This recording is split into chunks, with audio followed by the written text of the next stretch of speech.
You need to learn to be uncomfortable. You need to be comfortable being uncomfortable. And you need to be in a space where you allow yourself to be challenged, but more importantly, in a space where you are willing to be uncomfortable and grow. And then she said, most people fail in that process because most people live in the fixed mindset. The fixed mindset is, this is who I am. This is what I know. This is what I'm capable of. This is what I'm good at. And this is where I'm going to stay.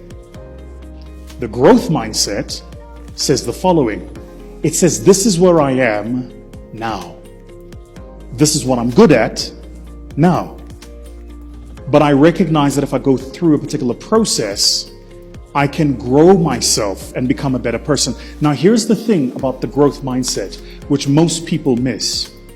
There is no destination if you're a growth mindset driven person. There's only the next location. So you're never complete. Your growth journey is never complete. You're constantly becoming better. Crazy idea. So think about it this way, right? Let's imagine that you are like a finance professional and you work in banking or you work in auditing or something like this.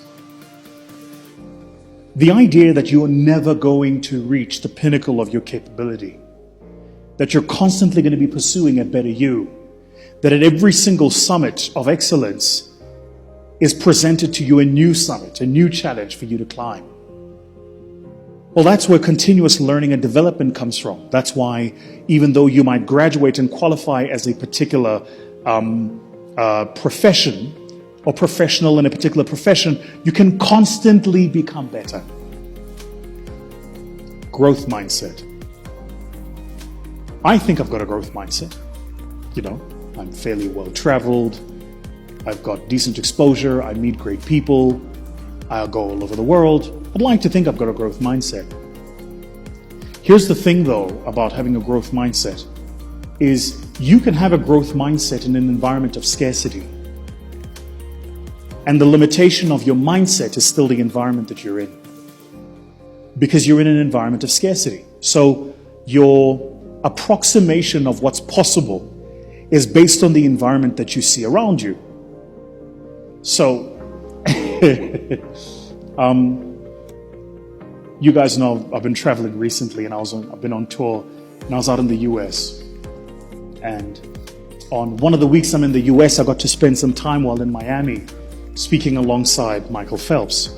You guys know Michael Phelps, 23-time gold medalist, the most decorated Olympic athlete of all time. Great guy, by the way. Just what a gent, what a scholar. And then I got to speak alongside Tia-Clair Toomey, who, without question, is the most dominant athlete in the history of the CrossFit Games. She's won it, I want to say 6 times now or something like this.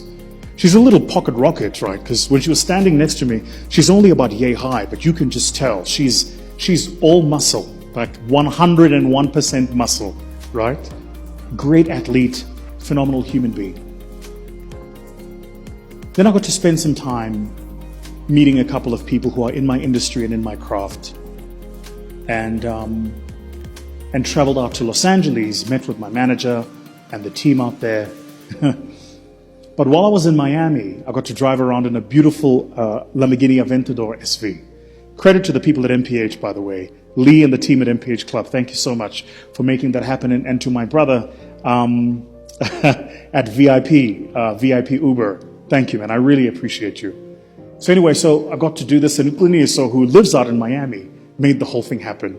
Then made my way out to Los Angeles and met with friends who I've done work with. Some of them you've watched me on their platforms here on YouTube being interviewed, and watched how they live and watch how much abundance they have. And then begin to ask of myself, are they smarter than me? The answer was no. Are they more talented? No. Are they harder working? No. So what is it then that puts them in the position where they are 10 times more effective, they reach 10 times more people, they move 10 times faster than I do, and probably have 10 times the wealth? And I realized that the answer to that question is location. it's where they are. So once you realize that, that's a game changer conversation. Because you recognize that you can have, as I like to think I do, a growth mindset. But if you're operating in an environment of scarcity, then the mindset is limited by what it sees. In some